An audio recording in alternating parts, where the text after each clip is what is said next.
नमस्कार दोस्तों, daily current affairs के इस वीडियो लेक्चर में आप सभी का बहुत बहुत स्वागत है। आज 20 जुलाई के इस वीडियो में हमने कल से संबंधित सभी महत्वपूर्ण घटनाओं की चर्चा की है। यदि आपको वीडियो पसंद आता है तो आप इसे लाइक अवश्य करें ताकि ऐसे ही वीडियो हम आपको उपलब्ध करा सकें। तो चलिए स्टार्ट करते हैं हम अपना आज का वीडियो। हमारा पहला प्रश्न है, एशिया और अफ्रीका में संयुक्त परियोजनाओं को सक्रिय करने के लिए रूस किस देश के साथ अन्वेषण कर रहा है? तो जो रूस है वो अन्वेषण कर रहा है भारत के साथ। किस लिए एशिया और अफ्रीका में संयुक्त परियोजनाओं को सक्रिय करने के लिए ये खोज कर रहे हैं। साथ ही डिजिटल प्रौद्योगिकियों के क्षेत्र में भी कुछ नया करने की कोशिश कर रहे हैं। तो ये जो संयुक्त परियोजनाओं एशिया और अफ्रीका में जो सक्रिय परियोजनाएं हैं उन पर रूस और भारत एक साथ अन्वेषण कार्य कर रहे हैं। ग्लोबल मैन्युफैक्चरिंग रिस्क इंडेक्स की रिपोर्ट के अनुसार 48 देशों के बीच वैश्विक विनिर्माण के लिए उपयुक्त स्थानों की सूची में भारत का स्थान कौन सा है? तो इसमें 48 देशों की सूची में भारत का स्थान है तीसरा। इसमें भारत है 3rd नंबर पर।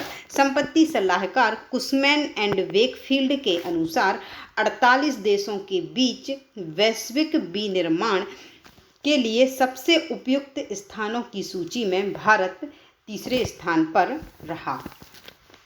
इस सूची में जो पहला स्थान है वो है चीन का, दूसरा स्थान है अमेरिका का और तीसरा स्थान हमारे भारत का। चीन की यदि हम बात करें तो चीन की राजधानी है Beijing.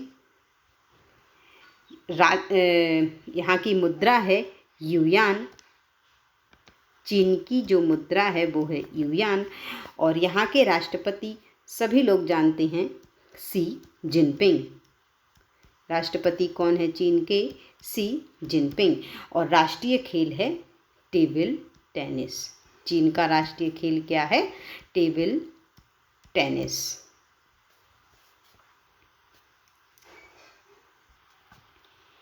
National bank for agriculture and rural development NABARD ने किस राज्य में चक्रवात अम्फान द्वारा क्षतिग्रस्त आधारभूत संरचना के पुनर्निर्माण के लिए 795 करोड़ रुपए मंजूर किए हैं? तो ये किस राज्य के द्वारा किया गया है? ये किया गया है पश्चिम बंगाल के द्वारा। जो पश्चिम बंगाल में 20 मई 2020 को ये जो चक्रवात आया था जिसको अम्फान नाम दिया गया था, कब आया था? 20 मई 2020 को पश्चिम बंगाल में ये चक्रवात आया था। इससे जो भी क्षति हुई है राज्य सरकार ने ग्रामीण अवसंरचना विकास कोष के तहत जो बिगड़े हुए तटबंध हैं उनकी मरम्मत के लिए नाबार्ड से 1028 करोड़ रुपए की मांग की थी, जिसमें से 795 करोड़ मंजूर किए जा चुके हैं।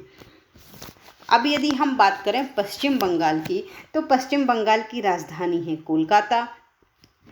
यहाँ लोकसभा सीटें हैं 42, राज्यसभा सीटें हैं 16 और कुछ राष्ट्रीय उद्यान बक्सा टाइगर रिजर्व राष्ट्रीय उद्यान, गोरुमारा राष्ट्रीय उद्यान, जलदापारा राष्ट्रीय उद्यान, नेउरा वैली, सिंगालीला और सुंदरबन राष्ट्रीय उद्यान यहाँ के प्रमुख राष्ट्रीय उद्यान हैं। पूर्वोत्तर राज्यों की सभी राजधानियां किस वर्ष तक रेल नेटवर्क से जुड़ जाएंगी? तो जो पूर्वोत्तर राज्य हैं यहाँ की सभी राजधानियां 2023 तक, कब तक? 2023 तक जो रेल नेटवर्क है इससे जुड़ जाएंगी, जिनमें से मणिपुर, मिजोरम, नागालैंड, मेघालय ये जो राज्य हैं इनकी राजधानियों को जोड़ने का कार्य भी प्रगति पर है। और कटरा से बनिहाल तक जो 111 किलोमीटर की जो रेल लाइन पर काम चल रहा था वो भी अपने अंतिम चरण में है, जिसे लक्ष्य 2022 तक पूरा करने का रखा गया था। ये कार्य भी अपनी प्रगति पर है कटरा से बनिहाल तक।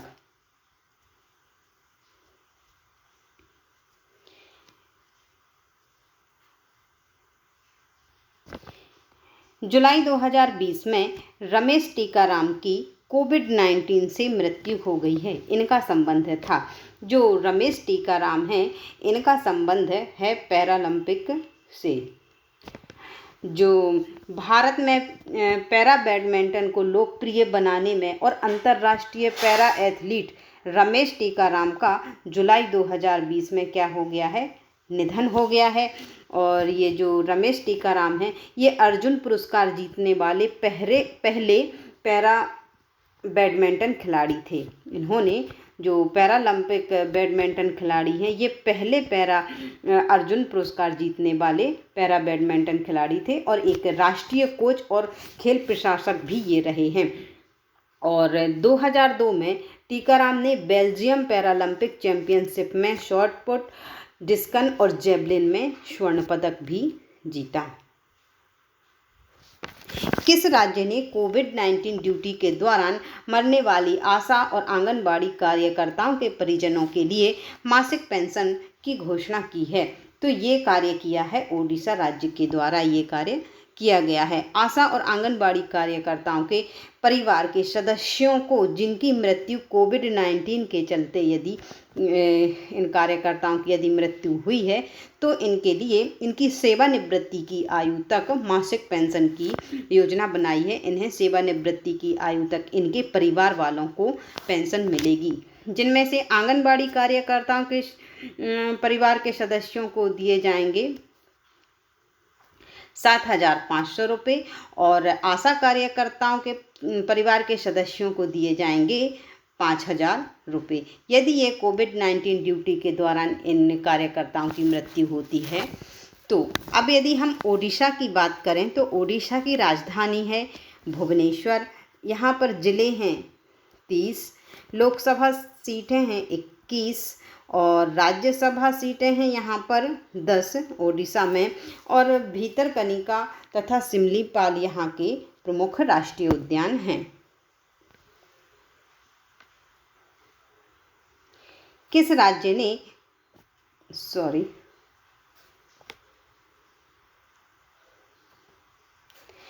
भारत ने किस देश के साथ जयगांव और पसाखा के बीच नया व्यापारिक मार्ग खोला है? तो ये भारत ने भूटान के साथ, किसके साथ? भूटान के साथ एक नया व्यापारिक मार्ग खोला है। भारत और भूटान ने पश्चिम बंगाल में जयगांव, जो ये जयगांव है, ये कहाँ है? भारत के पश्चिम बंगाल में। जयगांव कहाँ पर है? पश्चिम बंगाल। और भूटान के पसाखा, ये कहाँ पर है? भूटान का स्थान है भूटान। तो भूटान के पसाखा और भारत के जयगांव, जो कि पश्चिम बंगाल में है, इनके बीच एक नया व्यापारिक मार्ग खोला है। और 15 जुलाई 2020 को जो पसाखा है, पसाखा के अल्हे में, पसाखा के किस जगह पर? अल्हे में अतिरिक्त भूमि सीमा शुल्क स्टेशन खोला जा चुका है 15 जुलाई 2020 को। तो ये नया व्यापारिक मार्ग है जो भारत और भूटान के बीच खोला गया है। BHFL ने ग्राहकों के लिए ई-होम लोन लॉन्च किया है। BHFL निम्न में से किसकी पूर्ण स्वामित्व वाली सहायक कंपनी है? तो ये जो BHFL है, ये है बजाज फाइनेंस लिमिटेड की पूर्ण स्वामित्व वाली कंपनी। BHFL मतलब बजाज हाउसिंग फाइनेंस लिमिटेड। जो बजाज फाइनेंस लिमिटेड है, इसने बजाज हाउसिंग फाइनेंस लिमिटेड नाम से होम लोन लॉन्च किया है। इसके लिए ग्राहकों को व्यक्तिगत जानकारी भरनी पड़ेगी अपनी, जैसे पेशा, व्यवसाय या संपत्ति से संबंधित जो विवरण होगा, ये इसकी जानकारी फिल करनी पड़ेगी और एक ऑनलाइन एप्लीकेशन फॉर्म भरना होगा। और ये ई होम लोन को एक ई होम लोन होगा, ये ऑनलाइन ही ये लोन प्रोवाइड किया जाएगा। तो ये किसके द्वारा लॉन्च किया गया है? बजाज फाइनेंस लिमिटेड के द्वारा।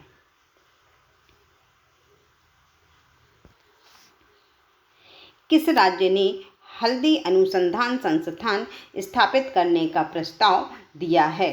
तो ये जो हल्दी अनुसंधान संस्थान है, इसका प्रस्ताव दिया है तमिलनाडु के द्वारा। जो हल्दी अनुसंधान संस्थान है ये स्थापित किया जाएगा तमिलनाडु में। और तमिलनाडु सरकार ने इसके उत्पादन को बढ़ाने और उत्पादकों को अपनी आय बढ़ाने में मदद करने के लिए इसको कहाँ पर? मोदकुरुचि, तमिलनाडु के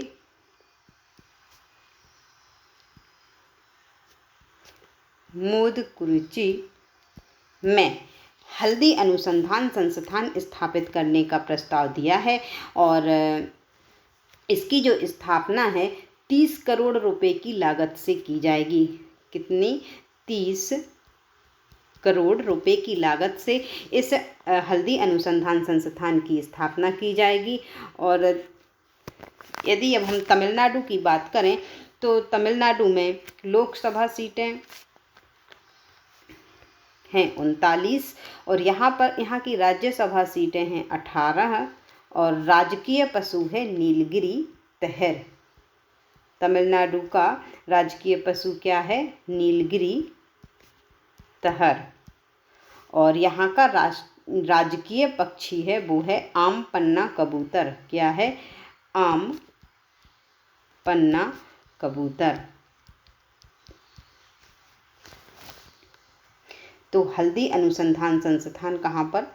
तमिलनाडु में स्थापित किया जाएगा। कॉन्जीवरम श्री रंगचारी शेषाद्री का जुलाई 2020 में निधन हो गया है। वे निम्नलिखित में से किस विषय से संबंधित थे? तो कॉन्जीवरम श्री रंगचारी शेषाद्री हैं जो वो संबंधित थे गणित विषय से। किससे संबंधित थे? गणित विषय से। पद्म भूषण पुरस्कार से सम्मानित और विश्व के सबसे प्रतिष्ठित गणितज्ञों में से एक हैं कॉन्जीवरम श्री रंगचारी शेषाद्री। इनका जुलाई 2020 में निधन हो गया है और इन्होंने मुंबई के Tata institute of fundamental research, Tata institute of fundamental research इसको एक प्रमुख संस्थान के रूप में आकार देने में मदद की। इसको डेवलप करने में इनका बहुत बड़ा योगदान रहा। और इन्होंने चेन्नई गणितीय संस्थान की भी स्थापना की। चेन्नई में गणितीय संस्थान की स्थापना की और अपनी मृत्यु तक वहाँ ये निदेशक के पद पर कार्यरत रहे। आज का वीडियो करते हैं हम यहीं पर समाप्त और मिलते हैं अपने कल के वीडियो में। वीडियो देखने के लिए आप सभी का बहुत बहुत धन्यवाद।